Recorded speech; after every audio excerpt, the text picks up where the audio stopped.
Justice for Ayesha. नाम आयशा आरिफ खान, उम्र 23। अहमदाबाद की रहने वाली आयशा ने 28 फरवरी को साबरमती में कूद के सुसाइड कर ली।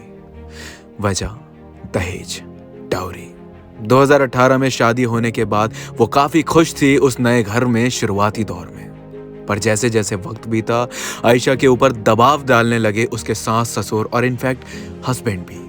इतने सालों से उसके माँ बाप केस लड़ते लड़ते यहाँ तक पहुंचे ही थे और इसी बात से आयशा पूरी तरह परेशान हो गई, डिप्रेशन में चली गई जब उसने देखा कि उसकी वजह से सबको कितना सफर करना पड़ रहा है और उसकी जो उम्मीद थी अपनी मैरिड लाइफ से वो पूरी तरह टूट गई थी। तो वो सुबह नदी के किनारे पहुंच के एक वीडियो शूट करने लगी और उसने सब कुछ बताया कि वो ऐसा क्यों कर रही है। और सबसे चौंका देने वाली बात ये थी कि ये सब कुछ बोलते बोलते उसके चेहरे पे एक दर्द भरी मुस्कुराहट थी, जिसको देखकर ये अंदाजा लगाया जा सकता था कि वो किस हद तक तड़पी है, रोई है दिन रात। उसने ये फैसला लेने से पहले अपने माँ बाप को फोन करके भी बताया कि वो ऐसा करने जा रही है और अपने हस्बैंड को भी कॉल किया। उसके माँ बाप ने लाख कोशिश करी रोकने की, उसे समझाने की, पर वो ठान ही चुकी थी मानो। और दूसरी तरफ उसके हस्बैंड ने उससे ये कहा कि तुम्हें जो करना है करो और करने से पहले एक वीडियो बना के मुझे भेज देना।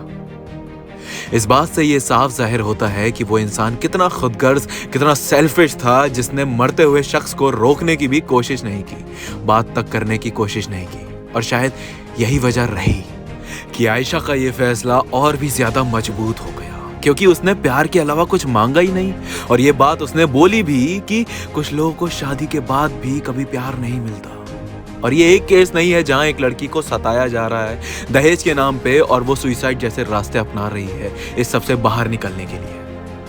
आए दिन लड़कियों को शादी के बाद से ही दहेज के नाम पे कई तरह के वायलेंस और मेंटल टॉर्चर सहना पड़ता है। समझ नहीं आता कि आज के जमाने में भी लोग इस तरह की नीच हरकतें क्यों करते हैं। पहले तो मांगते हैं, फिर ना मिलने पर इंसान को इस हद तक परेशान कर देते हैं कि या तो वो सुसाइड ही कर लेता है या उसको खत्म कर दिया जाता है। न जाने क्यों स्ट्रिक्ट लॉस होने के बावजूद भी लोगों के मन में ये डर क्यों नहीं है कि वो दहेज ना मांगे। अगर मेरी आवाज उन लड़कियों तक पहुंच रही है जो लड़कियां इस तरह की सिचुएशन से गुजर रही हैं, तो प्लीज इस तरह की चीजों को ना बर्दाश्त करें, पुलिस कंप्लेन करें और अपने घर जाएं। ऐसे लोगों को तुरंत छोड़ दें, क्योंकि कुछ पता नहीं हालात कितने पेचीदा हो जाए। जो आयशा ने किया वो गलत था और आप भी इस तरह के गलत कदम ना उठाएं। अपनी जिंदगी को इस तरह खत्म कर देने के फैसले ना लें, इससे कुछ हासिल नहीं होता, परेशानियां कम नहीं होती, सिर्फ बढ़ती ही है। और जो लोग ये सोच रखते हैं कि उन्हें दहेज लेना चाहिए, इसमें कुछ गलत नहीं है या ये तो एक ट्रेडिशन है, तो भाई लानत है तुम जैसी घटिया सोच के लोगों पर। जो लोग इस सब के पीछे जिम्मेदार हैं उन्हें सजा हरगिज मिलनी ही चाहिए।